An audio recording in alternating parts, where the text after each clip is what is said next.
नमस्कार दोस्तों, मैं हूं पंकज मटवाल और आज इस वीडियो में मैं दूंगा आपके कुछ सवालों के जवाब। तो शुरू करते हैं ये कार्यक्रम। पहला सवाल जो मैं ले रहा हूं ये पूछा है मेडिको टांडा, यानी कि आपका नाम यहाँ पर जो लिखा हुआ है मेडिको टांडा लिखा हुआ है और आपने कहा है कि 29 ईयर्स की आपकी एज है और आप नए हैं म्यूचुअल फंड में इन्वेस्ट करने के लिए और 40,000 पर मंथ का आप इन्वेस्ट करना चाहते हैं। आपने स्कीम चुनी है HDFC फ्लेक्सी कैप फंड, उसमें 20,000 की SIP, Motilal Oswal large and mid cap fund में 10,000, टाटा स्मॉल कैप फंड में 5,000 और गोल्ड ETF में 5,000 की SIP आप करना चाहते हैं। 15 से 20 साल का नज़रिया है आपका और आपने कहा है कि रिस्क टॉलरेंस मॉडरेट है। तो ये जो स्कीम आपने चुनी है सभी अच्छी स्कीम है और सिर्फ गोल्ड ETF को छोड़ दिया जाए तो बाकी सारी स्कीम्स जो हैं वो इक्विटी स्कीम्स हैं। आपने कहा है कि रिस्क टॉलरेंस आपका मॉडरेट है, लेकिन इक्विटी में शॉर्ट टर्म में वॉलेटिलिटी यानी कि उतार चढ़ाव की संभावना बनी रहती है। लॉन्ग टर्म के हिसाब से स्कीम्स बिल्कुल अच्छी हैं, लेकिन जैसा आपने कहा है कि मॉडरेट रिस्क एपेटाइट है, आपको ये देखना होगा कि उतार चढ़ाव यहाँ पे हो तो आपको धैर्य रखते हुए निवेशित रहना होगा, इन्वेस्टेड रहना होगा, तभी आप लॉन्ग टर्म में इसका लाभ उठा पाएंगे। आप 20,000 rupees HDFC flexi cap fund में इन्वेस्ट करने का प्लान कर रहे हैं, पर मेरा सुझाव ये है कि आप 10,000 rupees HDFC flexi cap fund में निवेश करें और 10,000 रुपीज़ आप एक वैल्यू ओरिएंटेड फंड में इन्वेस्ट कर सकते हैं और उसके लिए ICICI prudential value discovery fund मेरे हिसाब से एक सही चॉइस हो सकती है। आपने क्योंकि 20 ईयर्स का इन्वेस्टमेंट होराइजन रखा है और ऐसे में यदि हम 12% के CAGR पर कैलकुलेट करते हैं तो 40,000 की SIP से 20 ईयर्स में करीब 3 करोड़ 68 लाख रुपीस इकट्ठा किए जा सकते हैं, ऐसी उम्मीद की जा सकती है। लेकिन यदि आप 10% से स्टेप अप करें, यानी कि हर साल अपने SIP अमाउंट को 10% से बढ़ाते रहें, तो 20 ईयर्स में करीब 7 करोड़ 45 लाख रुपीस इकट्ठा हो सकते हैं। तो मेरा सुझाव ये है कि जब लंबी अवधि की बात हो रही है तो कम से कम 10% से स्टेप अप तो करें ही करें। आप हर साल 10% से SIP अमाउंट को बढ़ाते रहें और जब जब मुमकिन हो तब और भी ज़्यादा आप SIP को बढ़ाएं, टॉपअप करें, क्योंकि लॉन्ग टर्म में पैसे की वैल्यू कम हो जाती है। इसके लिए समय के साथ SIP अमाउंट को बढ़ाना भी बहुत ज़रूरी है। तो ये था आपके सवाल का जवाब। यदि आपका कोई फॉलोअप क्वेश्चन हो तो आप कमेंट करके मुझसे पूछ सकते हैं। All the best to you. अगला सवाल जो मैं ले रहा हूँ ये पूछा है भाग्येश मोदी ने और आपने कहा है कि आप मेरी वीडियोस रेगुलरली देखते हैं और आपको इन्फॉर्मेशन अच्छी लगती है जो मैं शेयर करता हूँ, सो थैंक यू वेरी मच। और आपने जनवरी 2024 में इन्वेस्टमेंट की शुरुआत की थी 2000 ईच, मतलब 2000 के आपके पास 6 म्यूचुअल फंड स्कीम्स हैं, यानी कि टोटल 12,000 रुपीज़ पर मंथ आप इन्वेस्ट कर रहे हैं SIP के जरिए। स्कीम कौन सी है? HDFC फ्लेक्सी कैप फंड में 2,000 rupees per month, Nippon India small cap fund में 2,000, ICICI prudential multi asset fund में 2,000, Motilal Oswal mid cap fund में 2,000, बंधन स्मॉल कैप फंड में 2,000 और कोटक इक्विटी अपॉर्चुनिटीज़ फंड में 2,000 रुपीज़ की SIP आप कर रहे हैं।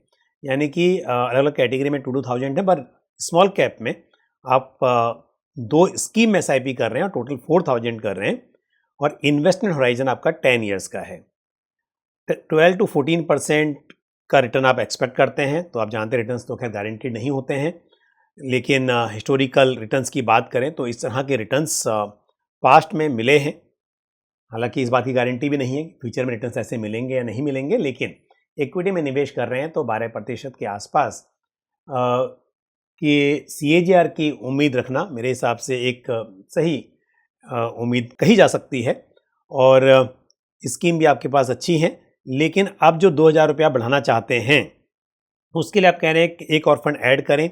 वैसे मेरे हिसाब से आपको नया फंड ऐड करने की ज़रूरत वैसे दिखाई नहीं दे रही है, क्योंकि काफ़ी फंड्स आपके पास में हैं। तो या तो आप HDFC फ्लेक्सी कैप फंड में ही 2,000 रुपीज़ बढ़ा लें, या ऐसा भी कर सकते हैं कि 1,000 रुपये HDFC फ्लेक्सी कैप फंड में और 1,000 रुपये आप ICICI prudential multi asset fund में ऐड कर सकते हैं। अगर आपको नई स्कीम ही लेनी हो तो मैं कहूँगा फिर आपको एक वैल्यू ओरिएंटेड फंड अपने पोर्टफोलियो में शामिल करना चाहिए और उसके लिए ICICI prudential value discovery fund मेरे हिसाब से एक अच्छी चॉइस है।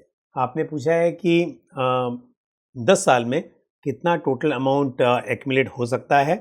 तो अगर 14,000 की एसआईपी की बात करें, क्योंकि 12,000 रुपीज़ पहले से आप कर रहे हैं और प्लस 2,000 रुपीज़ और ऐड करेंगे, तो 14,000 पर मंथ की एसआईपी की जाए और 12% का CAGR हो तो 10 ईयर्स में करीब 31 लाख रुपीज़ इकट्ठे किए जा सकते हैं। लेकिन क्योंकि आप पिछले 1 साल से निवेश कर रहे हैं, तो 1 साल में आपने ऑलरेडी कुछ अमाउंट इकट्ठा कर लिया होगा, जो कि आगे ग्रो भी होगा मार्केट के साथ में। तो आप इससे भी थोड़ा और अधिक राशि की उम्मीद कर सकते हैं। तो पिछले 1 साल में जो आपने निवेश किया है 12,000 रुपीज़ पर मंथ के हिसाब से, उसको यदि हम ये देखें कि अब से 10 साल के बाद में उसकी टोटल वैल्यू कितनी होगी और उसे हम लगभग 8 लाख के आसपास मान लें, तो आप करीब 39-40 लाख रुपीज़ इकट्ठा कर पाएंगे अगले 10 साल में।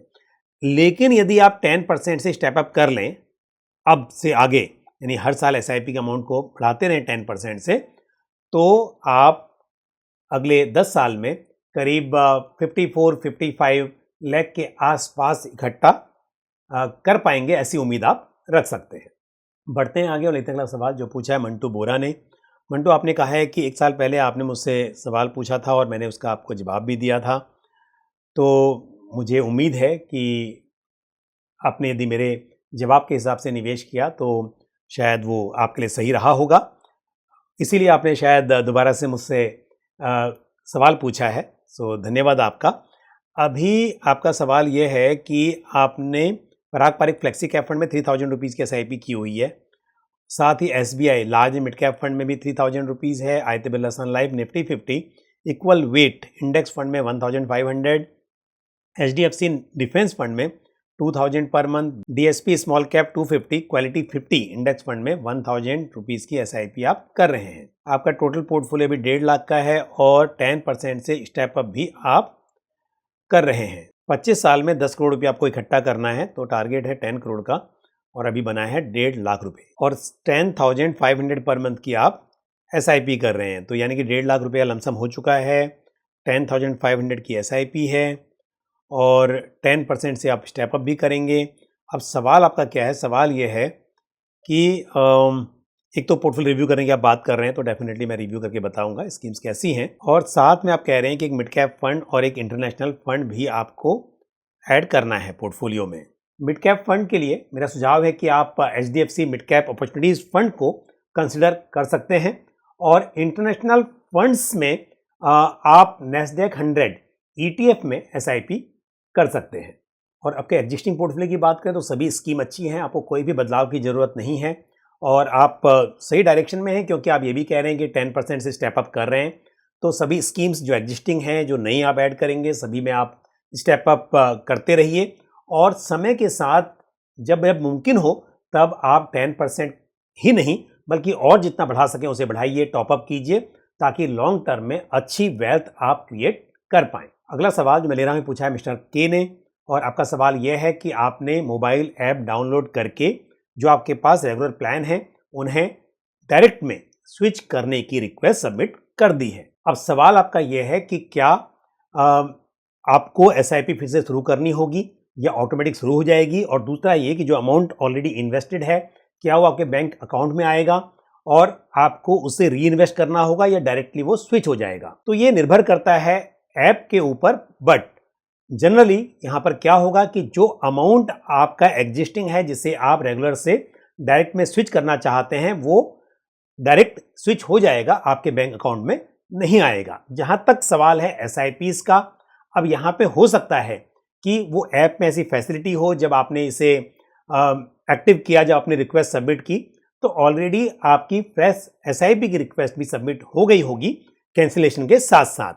अगर नहीं हुई है तो ऐसे में हो सकता है कि एग्जिस्टिंग एसआईपी स्टॉप हो जाए, लेकिन जो नई एसआईपी है, फ्रेश एसआईपी है, सेम स्कीम में ही सही, उसे दोबारा से आपको इनिशिएट करना होगा। लेकिन क्योंकि आपने कहा है कि आपने ऐप डाउनलोड किया है, तो आप ऐप में देख सकते हैं कि आपकी जो एसआईपी है वो एक्टिव है या नहीं है, या फिर वो स्टॉप हो चुकी है, ये आपको ऐप में देखने को मिल जाएगा। और अब लेते हैं आज का आखिरी सवाल जो पूछा है राहुल त्रिपाठी ने। राहुल जी, आपने लिखा है old viewer here, so thank you very much. अगर आप मुझसे लंबे समय से जुड़े हुए हैं और आपकी एज है 35 ईयर्स की और गोल है आपका 70 लाख और 1 करोड़, यानी कि आपके अलग अलग गोल हैं। एक 70 लाख रुपीस का है, दूसरा 1 करोड़ का है बेटे की एजुकेशन के लिए। अच्छा, 2 बेटे हैं आपके, एक 11 ईयर्स का और दूसरा जो बेटा है उनकी एज है 70 ईयर्स की।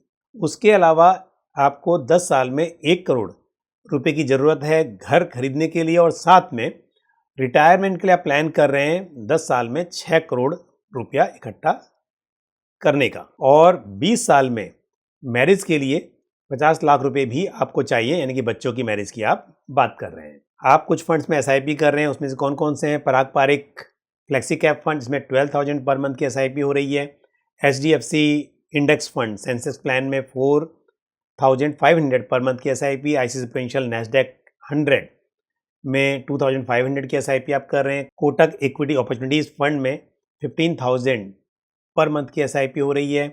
Motilal Oswal mid cap fund में 15,000 per month. Nippon India small cap fund में 8,000 per month. Tata small cap fund में 8,000 पर मंथ। और अभी तक टोटल 18 लाख का कॉर्पस इकट्ठा हो गया है। उसके अलावा पीपीएफ में 50,000 पर ईयर आप इन्वेस्ट करते हैं और अभी तक टोटल अमाउंट है जो बैलेंस है वो है 2.50 लाख का, और आप 5% एवरी ईयर एसआईपी अमाउंट को इंक्रीज करेंगे, यानी एसआईपी अमाउंट को 5% से हर साल इंक्रीज करेंगे, स्टेप अप करेंगे, ये भी आपने कहा है। लेकिन आप सिर्फ 10 साल के लिए ही इन्वेस्ट करना चाहते हैं और अर्ली रिटायरमेंट का आपका प्लान है। हम यदि सिर्फ म्यूचुअल फंड्स की बात करें तो 18 लाख का जो कॉर्पस इकट्ठा हुआ है और 65,000 रुपीज़ पर मंथ की एसआईपी है। 5% से स्टेप अप करेंगे ऐसा आपने कहा है, तो 12% के सीएजीआर पर 10 ईयर्स में करीब 2 करोड़ 31 लाख रुपीज़ इकट्ठा किए जा सकते हैं। तो जो गोल आपने सेट किए हैं, बच्चों की एजुकेशन, उनकी शादी, आपका रिटायरमेंट, हाउस परचेज, यदि हम सभी गोल्स की बात करें तो इतने अमाउंट से शायद ये सब पूरा नहीं हो पाएगा। आपको अपना निवेश और बढ़ाना होगा। हालांकि आपने कहा है कि पीपीएफ में भी आप कंट्रीब्यूट कर रहे हैं, पर मैं उसको भी ऐड करूं तो भी आपको और ज़्यादा पैसों की ज़रूरत पड़ेगी। तो जितना मुमकिन हो सके आप अभी जो निवेश कर रहे हैं वो सही है, लेकिन 5% के बजाय आपको इसे और ज़्यादा बढ़ाना चाहिए ताकि सभी गोल्स को आप आसानी से अचीव कर पाएँ। यदि हम म्यूचुअल फंड स्कीम्स की बात करें जो आपके पोर्टफोलियो में है, सभी स्कीम अच्छी हैं, कोई बदलाव की ज़रूरत नहीं है। इन्हीं स्कीम के साथ आप आगे बढ़ सकते हैं और इन्हीं में एसआईपी अमाउंट बढ़ाया जा सकता है। All the best to you. तो आज इस वीडियो में मैंने कुछ प्रश्नों के उत्तर देने की कोशिश की और मुझे उम्मीद है ये जानकारी आपको पसंद आई होगी। आपका कोई भी सवाल या सुझाव हो आप कमेंट बॉक्स में पोस्ट कर सकते हैं। आज के इस वीडियो में इतना ही। मुझे दीजिए इजाज़त। अगले वीडियो में फिर किसी इंपॉर्टेंट टॉपिक के साथ या आपके सवालों के जवाब के साथ आपसे मुलाकात होगी। Thank you. जय हिंद। म्यूचुअल फंड निवेश बाजार के जोखिमों के अधीन है। योजना से जुड़े सभी दस्तावेजों को ध्यान से पढ़ें।